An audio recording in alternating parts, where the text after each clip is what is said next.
ప్రతినిధి గణేష్ కూడా మనకు లైవ్లో సిద్ధంగా ఉన్నారు. రాష్ట్రంలో బుల్డోజర్ పరిపాలన నడుస్తుంది, బుల్డోజర్ వ్యవస్థ నడుస్తుంది. బుల్డోజర్ కేవలం కొంతమంది టార్గెటెడ్ వ్యక్తుల వైపే వెళ్తుంది, పేదలను భయభ్రాంతులకు గురి చేయడం కోసం మాత్రమే వెళ్తుంది. కానీ వాళ్ళు ఎవరైతే ఒక మంత్రులుగా ఉన్నారో, ఎవరైతే అమాత్యులుగా ఉన్నారో, ఎవరైతే సొంత కుటుంబ సభ్యులుగా ఉన్నారో కేవలం నోటీసులు ఇవ్వడం, అప్రమత్తం చేయడం మినహా హైడ్రా అటువైపు వెళ్ళట్లేదు. ఎందుకు వెళ్ళట్లేదు? ఒక విధ్వంసానికే తెర ఎందుకు లేపింది రాష్ట్ర ప్రభుత్వం?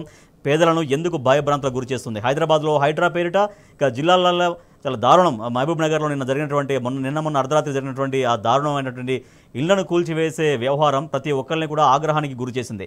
వాళ్ళు ఎంతో కష్టపడి కట్టుకున్నటువంటి ఇళ్లను రాత్రికి రాత్రి నేలమట్టం చేయడం నిజంగా ఒక మానవీయ కోణం కూడా ప్రభుత్వం దగ్గర, అధికారుల దగ్గర లేకపోవడం అందరినీ కూడా చాలా తీవ్ర దిగ్భ్రాంతికి గురి చేసింది.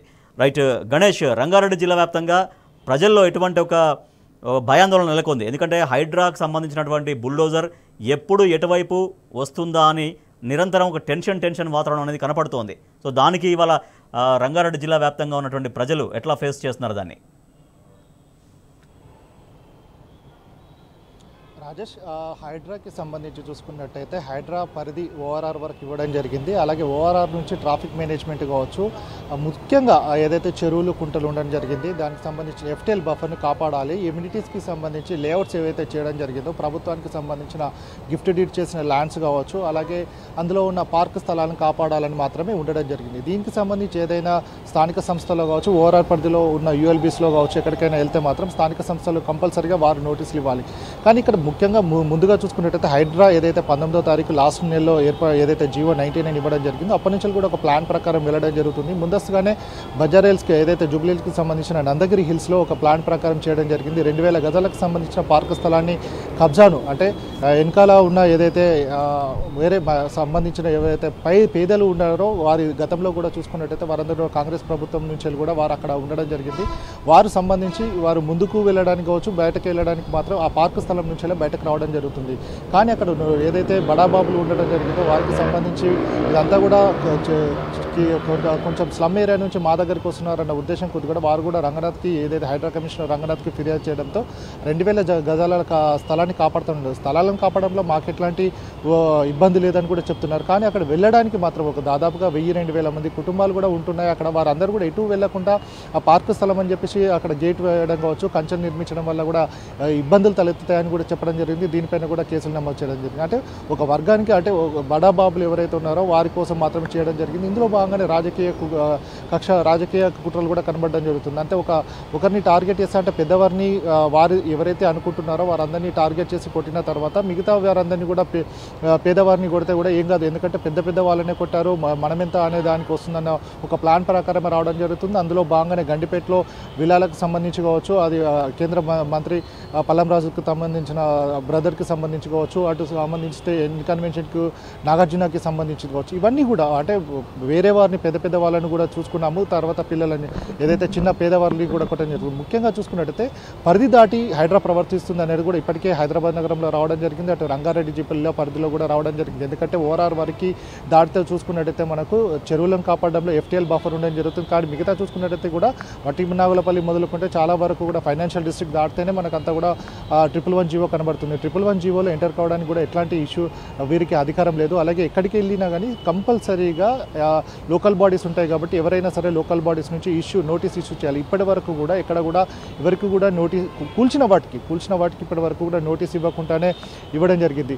సో ముఖ్యంగా చూసుకున్నట్టయితే నిన్న దుర్గం చెరువుకు సంబంధించి ఏదైతే షేర్లింగంపల్లి, అంటే ఫైనాన్షియల్ డిస్ట్రిక్ట్ కావచ్చు, ఎక్కువగా రెవెన్యూ హెచ్ఎండిఏ కావచ్చు, జిహెచ్ఎంసీకి ఇన్కమ్ ఎక్కువ వచ్చే అంతా జోన్ అంతా కూడా షేర్లింగంపల్లి జోన్లో ఉండడం జరిగింది. షేర్లింగంపల్లి జోన్లో ఉన్న 5 చెరువులకు సంబంధించి ఏదైతే ఎఫ్టీఎల్ బఫర్ను డిమార్కేషన్ చేయడం జరిగిందో దాంట్లో ఆ ఎఫ్టీఎల్ పరిధిలో కావచ్చు బఫర్ జోన్లో ఉన్న వారందరూ కూడా 204 మంది వరకు కుటుంబాలు అక్కడ స్ట్రక్చర్స్ నిర్మించుకున్నాయని చెప్పేసి కూడా వారందరికీ నోటీసులు ఇవ్వడం జరిగింది. ఒక దుర్గం చెరువు వద్దనే, అంటే హైనార్బిట్ మాల్ చుట్టుపక్కల ఏదైతే Amar society, nectar gardens, doctors colony ఉండడం జరిగింది, అక్కడ 77 మందికి ఇవ్వడం జరిగింది. ఇందులోనే సీఎం రేవంత్ రెడ్డి రెడ్డికి సంబంధించిన బ్రదర్ తిరుపతి రెడ్డి కూడా ఉండడం జరుగుతుంది. అన్ని ఇంటికి మాత్రం ఫుల్ ట్యాంక్ లెవెల్ FTLలో ఉందని చెప్పేసి డోర్కి కావచ్చు వారి వాల్కి రాయడం జరిగింది. కానీ తిరుపతి రెడ్డి ఇంటికి మాత్రం అక్కడికి పోయే ధైర్యం కూడా అధికారులు చేయలేరు. అక్కడ ఎక్కడ ఎట్లాంటి FTL అని కూడా రాయని సందర్భం కనబడుతుంది. అంటే దీంట్లోనే మనం చూసుకోవచ్చు ఎవరికి ఎట్లాంటి సిచ్యువేషన్స్ కనబడుతుంది. పేదలకు ఒక న్యాయము, పెద్దలకు గణేష్ మీరు చెప్తున్నట్టుగా కొంతమంది వ్యక్తులను కొంతమంది టార్గెటెడ్, అది ప్రముఖులు కావచ్చు, రాజకీయ